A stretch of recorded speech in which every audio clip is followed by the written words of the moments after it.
Olá, eu sou Vanessa Luz. Sejam muito bem-vindos a mais este dia de leitura de Os Sete Hábitos das Pessoas Altamente Eficazes.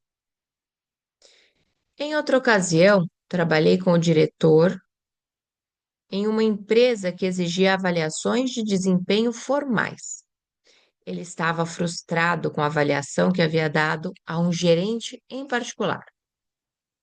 Ele merecia três, disse, mas eu lhe dei um, o que significava superior, digno de promoção. Por que razão deu um para ele? Perguntei. Ele atinge as metas, consegue os números. Foi a resposta. Então, por que pensa que ele merecia três? É o modo como age.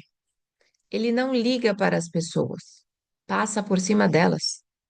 É um encrenqueiro. Ao que parece, ele está totalmente focalizado em P, na produção, e é por ela que está sendo recompensado. Mas o que aconteceria se você conversasse com ele sobre o problema? Se o ajudasse a entender a importância da ACP? Ele disse que havia tentado isso sem resultado. Então, que tal fazer um contrato vencer-vencer com ele, no qual ambos aceitariam que dois terços da avaliação viriam de P, os números, e o outro terço viesse de CP, a maneira como as pessoas o veem, o tipo de líder e incentivador das pessoas e equipes que ele é. Bem, isso chamaria sua atenção, disse. Com frequência, o problema está no sistema e não nas pessoas. Se colocarmos pessoas boas em sistemas ruins, obtemos resultados ruins. É preciso regar as flores para que elas cresçam. Conforme as pessoas começam a pensar em vencer-vencer, elas conseguem implantar os sistemas que vão reforçar esta ideia. Elas conseguem transformar situações desnecessariamente competitivas em momentos de cooperação e acabam por causar um impacto poderoso com sua eficácia, aumentando tanto a P quanto a CP. Nos negócios, os executivos podem alinhar seus sistemas para criar equipes de pessoas altamente produtivas, trabalhando juntas para competir contra os padrões externos de desempenho. Nas escolas, os professores podem criar sistemas de avaliação baseados no desempenho individual, no contexto de critérios consensuais, e encorajar os estudantes para que cooperem de modo produtivo e se ajudem para aprender e progredir. Nas famílias, os pais podem mudar o foco da competição para a cooperação. Em atividades como o boliche, por exemplo, podem registrar o score familiar e tentar superar a marca anterior. Eles podem definir responsabilidades domésticas com acordos vencer-vencer, que eliminem as rusgas constantes e deixem os pais livres para fazer apenas o que eles podem fazer. Um amigo certa vez me falou de uma charge que leu, onde duas crianças conversavam. Uma delas dizia: Se a mamãe não acordar a gente logo, vamos chegar atrasados na escola. Essas palavras trouxeram à sua mente os problemas que surgem quando a família não está organizada em uma base responsável do tipo vencer-vencer. Vencer-vencer coloca a responsabilidade no indivíduo, que deve conquistar resultados específicos dentro de parâmetros claros e recursos disponíveis. Isso torna a pessoa responsável pelo desempenho, avalia os resultados e prevê as consequências, como resultado natural das performances. E os sistemas vencer-vencer criam um ambiente que apoia e sustenta os acordos de desempenho vencer-vencer. Processos. Não há como atingir metas vencer-vencer com métodos vencer-perder ou perder-vencer. Não se pode dizer: você vai pensar em vencer-vencer, quer queira ou não. O problema, portanto, é como atingir uma solução vencer-vencer.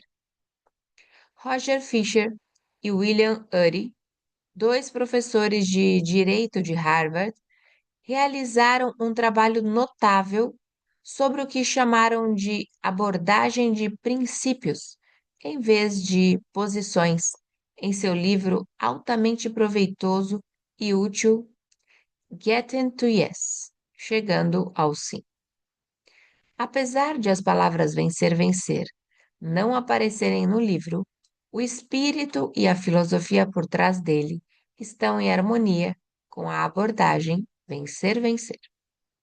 Eles afirmam que a essência da negociação baseada em princípios é separar a pessoa do problema, focalizando interesses e não posições, inventando opções que ofereçam vantagens mútuas e insistência nos critérios objetivos. Algum princípio ou padrão externo que ambas as partes possam aceitar.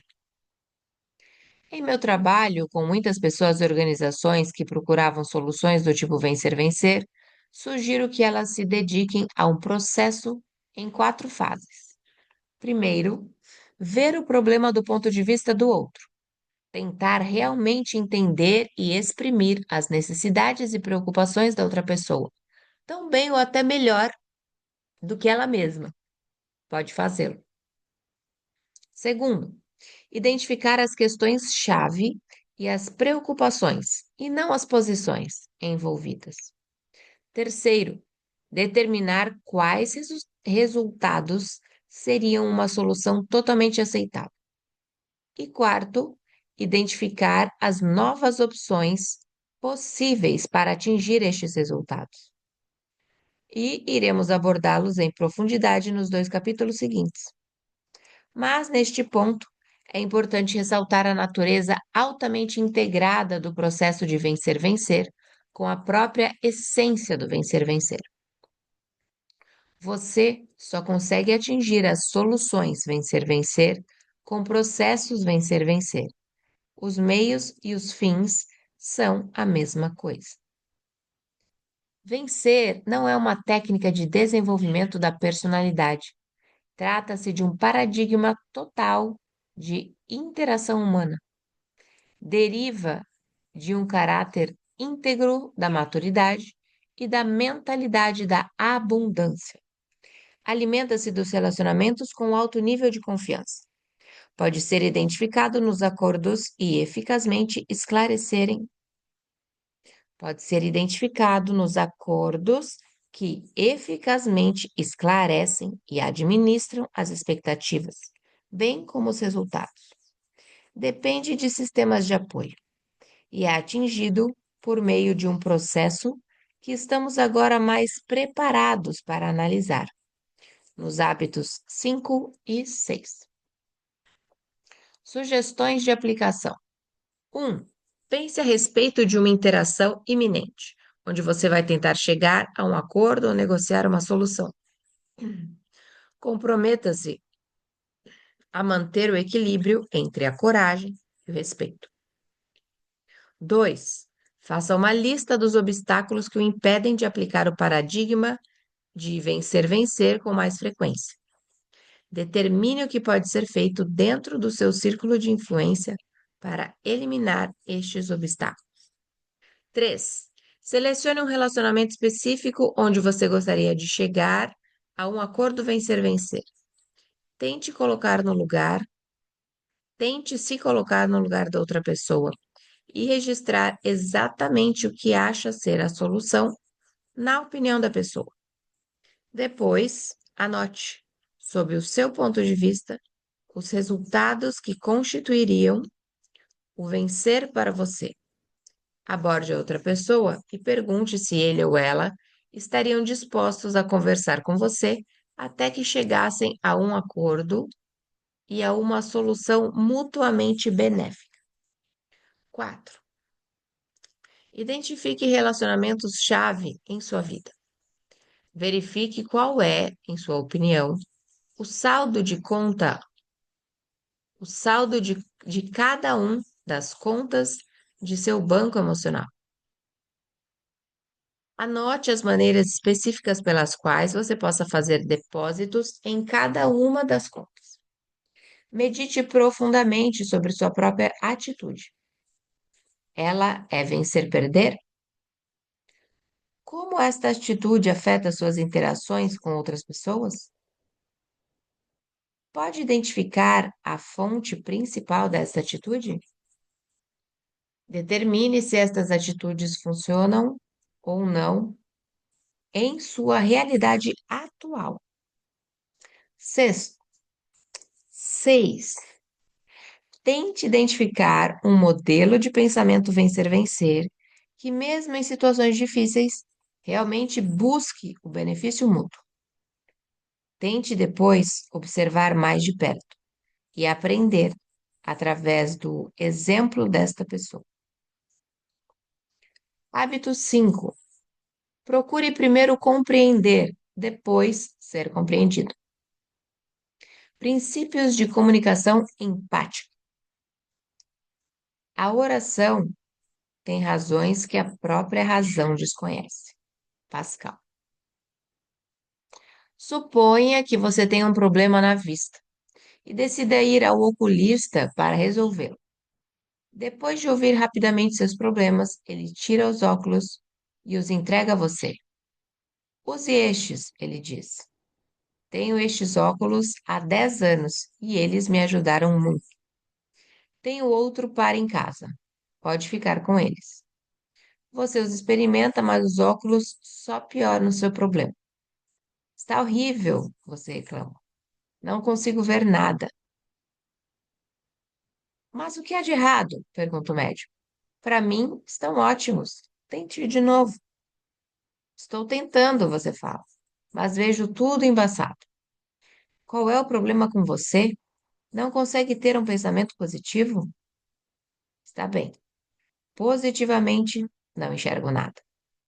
Amigo, como você é ingrato, ele reclama. Depois de tudo que eu fiz por você.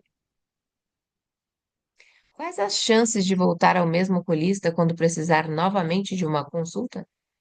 Poucas, imagino. Ninguém tem muita confiança em alguém que receita sem fazer um diagnóstico. Muitas vezes, diagnosticamos antes de receitar em termos de comunicação? Vamos lá, querida. Diga como se sente. Sei que é difícil, mas tentarei entender. Ah, não sei, mamãe. Acho que é uma coisa tão estúpida. Claro que não é. Pode se abrir comigo. Querida, ninguém se importa tanto com você quanto eu. Estou muito interessada em seu bem-estar. O que está deixando tão infeliz? Sei lá. Vamos, querida, o que é? Bem, para dizer a verdade, eu não gosto mais de ir à escola. O quê? Você retruca incrédulo. Como assim não gosta mais de ir à escola? Depois de todos os sacrifícios que fizemos para que tivesse uma boa educação? A instrução é a base do seu futuro. Você tem de se esforçar na escola, como sua irmã faz, e vai se sentir melhor. Vai acabar gostando da escola. Já cansei de dizer para você sossegar um pouco. Você é inteligente, mas não se esforça. Tente com mais empenho. Tenha uma atitude positiva. Pausa. Pode continuar. Diga como se sente. Temos uma tendência forte de atropelar os sentimentos das pessoas, de correr para resolver as coisas através de conselhos. Mas, com frequência, deixamos de resolver algum tipo, deixamos de reservar algum tempo para o diagnóstico, para tentar compreender verdadeira e profundamente o problema, antes de mais nada. Se eu fosse resumir em uma frase o princípio isolado mais importante que aprendi no campo das relações interpessoais, diria o seguinte: procure primeiro compreender, depois ser compreendido. Este princípio é a chave para a comunicação interpessoal eficaz. Caráter e comunicação. Neste exato momento, você está lendo um livro que eu escrevi, e escrever são formas de comunicação. Assim como falar e ouvir de verdade, estes são os quatro tipos básicos de comunicação. Assim como falar e ouvir de verdade, estes são os quatro tipos básicos de comunicação. Pense no número de horas que você dedica a pelo menos um destes tipos. A habilidade pode fazer isso. A habilidade para fazer isso é absolutamente crítica para a sua eficácia. A comunicação é a habilidade mais importante da vida. Passamos a maior parte de nossas horas de vigília nos comunicando, mas leve em consideração o seguinte: você passou anos aprendendo a ler e escrever, anos aprendendo a falar. Mas e quanto a estudar? Qual foi o treino ou a instrução que lhe permite ouvir de modo que possa compreender real e profundamente outro ser humano a partir do quadro de referências deste indivíduo? Comparativamente, poucas pessoas têm um treinamento para ouvir, o que quer que seja. E quando isso acontece, o treino costuma ser feito dentro da técnica da ética da personalidade, desvinculada do caráter e do relacionamento básico, absolutamente vital para a compreensão autêntica da outra pessoa. Se você deseja interagir eficazmente comigo e influenciar meus pensamentos, ou os pensamentos de sua esposa, filho, vizinho, chefe, colega, amigo, primeiro precisa compreender. É isso que pode ser feito unicamente, e isso pode ser feito unicamente com base na técnica.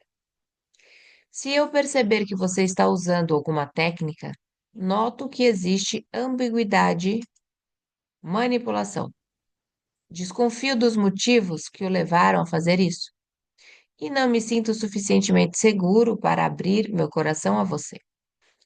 A verdadeira chave para a sua influência em relação a mim é o exemplo, sua conduta real. O seu exemplo flui naturalmente de seu caráter ou do tipo de pessoa que realmente é, e não do que os outros dizem a seu respeito ou do que gostaria que eu pensasse.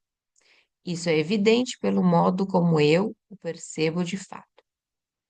Seu caráter se irradia, se comunica constantemente.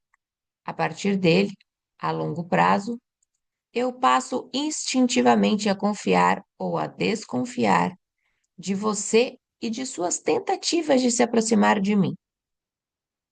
Se sua vida é pular de um lado para o outro, se você é às vezes gentil e em outras cáustico, e acima de tudo, se o seu desempenho pessoal não combina com sua atuação pública, fica muito difícil para mim abrir meu coração. Neste caso, por mais que eu queira, precise mesmo do seu amor e companheirismo, não me sinto seguro o suficiente para expor minhas opiniões e meus sentimentos mais profundos e revelar as experiências por que passei. Quem sabe o que pode acontecer depois? Mas, a não ser que eu me abra com você, a não ser que compreenda a minha pessoa e a situação específica e sentimentos únicos que abrigo, jamais saberá como me aconselhar e ajudar. Pode dizer coisas boas e gentis, mas não servirão para mim. Se você disser que gosta de mim e se importa com meu bem-estar, se não, você pode dizer que gosta de mim e se importa com meu bem-estar. Eu quero desesperadamente acreditar nisso, mas como pode gostar de mim se nem sequer me entende? A única coisa que tenho são suas palavras e não confio nas palavras. Eu estou com muita raiva, na defensiva. Quem sabe sentindo culpa e medo para ser influenciado, mesmo que no fundo saiba que preciso de seus conselhos. Eu estou com muita raiva na defensiva. Quem sabe sentindo culpa e medo. Ops. para ser influenciado, mesmo que no fundo saiba que precisa de seus conselhos. A não ser que você seja influenciado pelo fato de eu ser uma pessoa única, não serei influenciado por seus conselhos. Então, se você deseja realmente ser eficaz no hábito da comunicação interpessoal, não pode tentar fazer isso contando somente com a técnica. Precisa desenvolver a capacidade de ouvir empaticamente, com base em um caráter que inspire verdade e disponibilidade. E você precisa abrir uma conta bancária emocional que crie um comércio entre os corações. Ouvir com empatia. Tentar primeiro compreender implica uma mudança profunda no paradigma. Tipicamente, nós procuramos primeiro que nos compreendam. A maior parte das pessoas não consegue escutar com a intenção de compreender. Elas ouvem com a intenção de responder. Elas estão sempre falando ou se preparando para falar. Elas filtram tudo através de seus próprios paradigmas. Leem sua autobiografia na vida das outras pessoas. Oh, sei exatamente como se sente. Já passei por isso também. Vou contar o que aconteceu comigo. Elas estão constantemente projetando suas experiências interiores no comportamento dos outros. Receitam seus óculos para qualquer um com quem se relacionam. Se elas tiverem um problema com alguém, filho, filha, cônjuge, empregado, a atitude invariavelmente é: eles não me entendem. Um pai certa vez me falou: não consigo entender meu filho. Ele simplesmente não me escuta. Vamos repassar o que você acabou de dizer. Você não entende filho porque ele não o escuta? Você não entende o seu filho porque ele não o escuta? Isso mesmo, ele retrucou. Vamos tentar de novo, disse. Você não entende seu filho porque ele não escuta o que você diz? Foi o que falei, ele confirmou impaciente. Pensei que para entender outra pessoa, você precisasse ouvir o que ela dissesse, comentei. Ah, houve uma longa pausa. Ah, ele repetiu ao começar a entender. É, mas eu o entendo. Sei o que está passando. Passei pelas mesmas coisas. Acho que não entendo o motivo dele não me escutar. O homem não tinha a menor ideia do que estava realmente acontecendo no íntimo do garoto. Ele olhava para dentro de sua própria cabeça e achava que via o mundo, o garoto, inclusive. Isso acontece com muitos de nós. Estamos lotados com nossos conceitos, nossa própria biografia. Queremos que nos compreendam. Nossas conversas tornam-se monólogos coletivos. E nunca entendemos o que realmente se passa dentro de outro ser humano. Quando outra pessoa fala, estamos normalmente escutando em um dos quatro níveis. Podemos estar ignorando a outra pessoa, ou seja, não escutamos nada. Podemos fingir que escutamos. Sei, claro. Podemos adotar a atenção seletiva, ouvindo apenas determinadas partes da conversa. Fazemos isso sempre que ouvimos o falar constante de uma criança em idade pré-escolar. Ou podemos até praticar a atenção concentrada, prestando atenção e concentrando a energia nas palavras que estão sendo ditas. Mas poucos praticam o quinto nível, a forma mais elaborada de ouvir, a atenção empática. Quando falo em atenção empática, não estou me referindo às técnicas de ouvir de modo ativo ou passivo, que basicamente se resumem a repetir o que a outra pessoa disse. Esse tipo de atenção se baseia na habilidade, está vinculada do caráter e do relacionamento, e com frequência insulta as pessoas que estão sendo ouvidas. Elas também são essencialmente autobiográficas. Se você praticar estas técnicas, pode não projetar sua autobiografia na intenção propriamente dita, mas seus motivos para estar ouvindo são autobiográficos. Você presta atenção usando técnicas de compreensão, mas faz isso com a intenção de responder, controlar e manipular.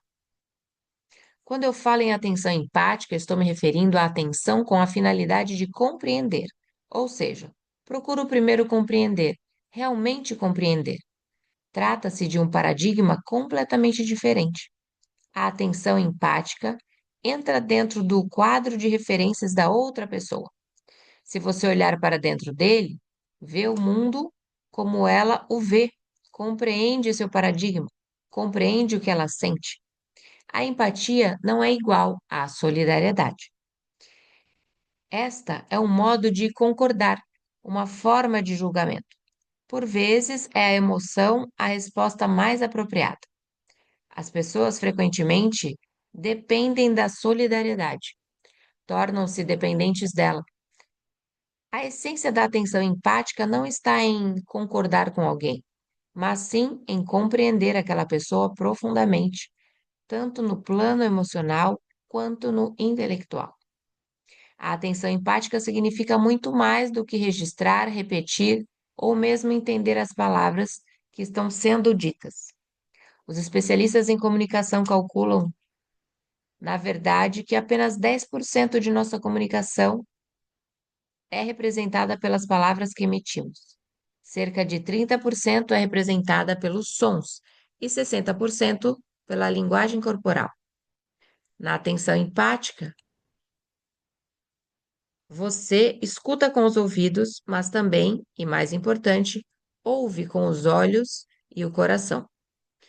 Você ouve procurando entender o significado, o sentimento. Ouve para descobrir o comportamento. Usa o cérebro direito, assim como o esquerdo. Você sente, intui, percebe. A atenção empática é poderosa porque lhe dá informações precisas para trabalhar, em vez de projetar sua própria autobiografia e presumir pensamentos, sentimentos, motivos e interpretações. Você lida com a realidade interna da outra pessoa, o que está no coração e na mente dela. Ouve para compreender, concentra-se em receber a comunicação mais profunda de outro ser humano. Além disso, a atenção empática é a chave para se fazer depósitos na conta bancária emocional, porque nada do que você faz é um depósito, a não ser que a outra pessoa o perceba como tal. Você pode se matar de trabalhar para fazer um depósito, apenas para transformá-lo em uma retirada quando a outra pessoa considera seus esforços manipulativos, intimidatórios, em causa própria ou condescendente, porque você não entende o que realmente interessa para ela. A atenção empática é, em por si só, um imenso depósito na conta emocional. É profundamente terapêutica e positiva, porque dá à pessoa ar psicológico. Bom, então ficamos por aqui em mais este dia de leitura. Eu sou Vanessa Luz e se você está aqui conosco até esse momento, que ainda não é inscrito no canal, já se inscreva, deixe seu like, faça um comentário após ler a descrição desse vídeo, porque isso ajuda a entregar essas leituras a mais pessoas que estejam procurando. E também compartilha com um amigo ou amiga seu, tá bom? Um beijo no seu coração. Nos encontramos por aqui numa próxima leitura.